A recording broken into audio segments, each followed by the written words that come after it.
Goeiedag, ek groet jou in die kosbare naam van Jesus Christus.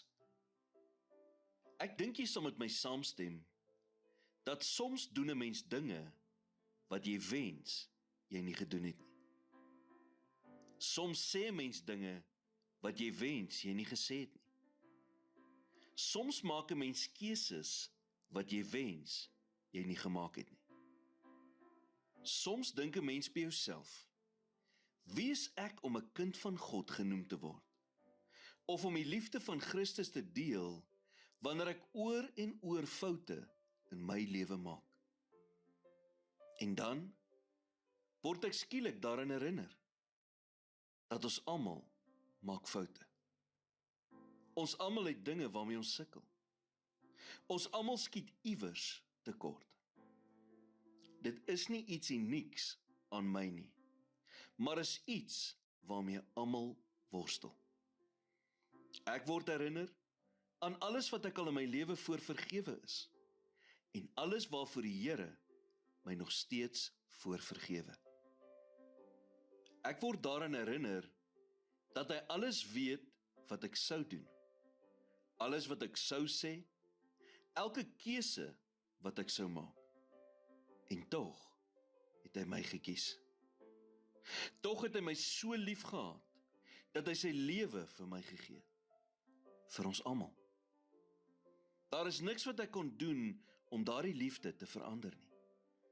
Daar is niks wat ek kon doen om daardie liefde weg te neem nie.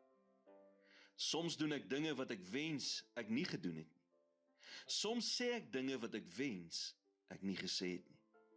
Soms maak ek keuses wat ek wens ek nie gemaak het nie.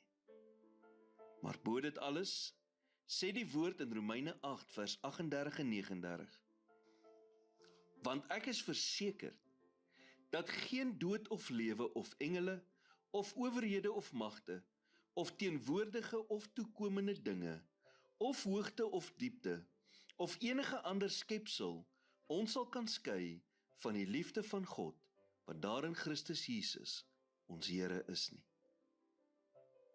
Deur alles het God my lief.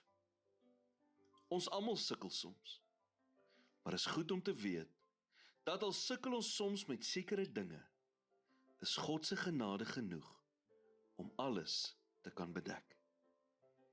Here, dankie vir die onfeilbare liefde, 'n liefde wat alle verstand te bowe gaan. Ek glo dat niks my van u liefde kan skei nie. Nie lewe of dood nie, nie engele of bose magte nie, nie eens die uitdagings en onsekerhede van hierdie wêreld nie.